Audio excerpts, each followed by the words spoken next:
Bonsoir, merci d'être avec nous sur Journal de guerre. Au 111e jour de la guerre entre le Hamas et Israël, voici ce qu'il fallait retenir de la journée à 7h30 heure de Beyrouth.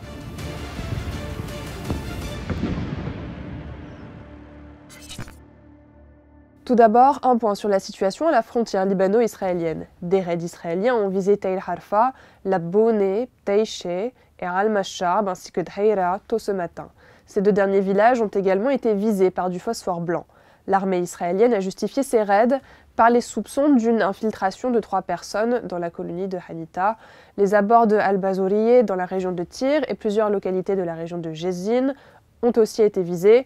En fin d'après-midi, l'armée israélienne a bombardé le village frontalier de Kfar Kila, détruisant un centre commercial. De son côté, le Hezbollah a annoncé avoir visé une station radar dans les fermes de Shebra, ainsi que la base de Jal al-Alam avec des roquettes. Il a aussi lancé 2 drones suicides aux alentours de la colonie de Kfar Bloum. Un point sur la situation à Gaza maintenant où les bombardements israéliens continuent, principalement au sud, à Khan Younes, théâtre de violents affrontements entre le Hamas et l'armée israélienne. Cette dernière a annoncé avoir encerclé la ville et appelé la population locale à fuir vers Rafah, où se trouve déjà la majorité des 1,7 million de Palestiniens déplacés par la guerre. Mais les combats rendent trop dangereux tout déplacement. A noter que la veille, un refuge de l'ONU situé à Khan Younes avait été pris pour cible par des chars israéliens, tuant 12 personnes et en blessant 75 autres.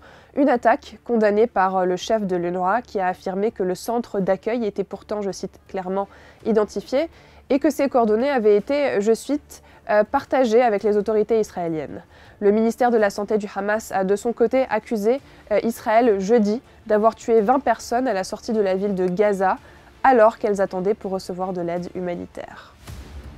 Le bilan depuis le début de la guerre à 19h30 heure de Beyrouth est le suivant. Du côté israélien, les chiffres officiels font état d'environ 1200 décès, un nombre qui est resté approximativement constant depuis le début de la guerre, malgré les annonces quotidiennes de décès par l'armée israélienne. Du côté de Gaza, 25 700 Palestiniens, en grande majorité des femmes, des enfants et des adolescents, ont été tués, selon le ministère de la Santé du Hamas à Gaza. Au niveau diplomatique maintenant, le Qatar, l'Égypte et les États-Unis tentent de parvenir à une nouvelle trêve, plus longue cette fois, incluant à nouveau la libération d'otages en échange de la libération de prisonniers. Mais dans un enregistrement diffusé par la chaîne israélienne 12, Benjamin Netanyahou a critiqué la position du médiateur du Qatar. Je cite, il aurait dit « Je n'ai aucune illusion à leur égard, ils ont des moyens de faire pression, sous-entendu sur le Hamas. Et pourquoi ? Parce qu'ils les financent. » Fin de citation. Le Qatar a réagi en accusant Netanyahou, je cite, d'entraver et de saper le processus de médiation. Enfin, le jeune reporter de guerre gazaoui Mortar Azeiza a été évacué au Qatar après 3 mois et demi passés à documenter quotidiennement la guerre dans l'enclave.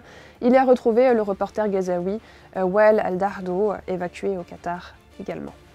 Merci de nous avoir suivis sur Ici Beyrouth. On se retrouve demain pour un autre résumé de la situation. Vous pouvez suivre toute l'actualité concernant cette guerre sur notre site web www.icibeyrouth.com sous la rubrique Guerre Israël-Hamas ainsi que sur nos réseaux sociaux.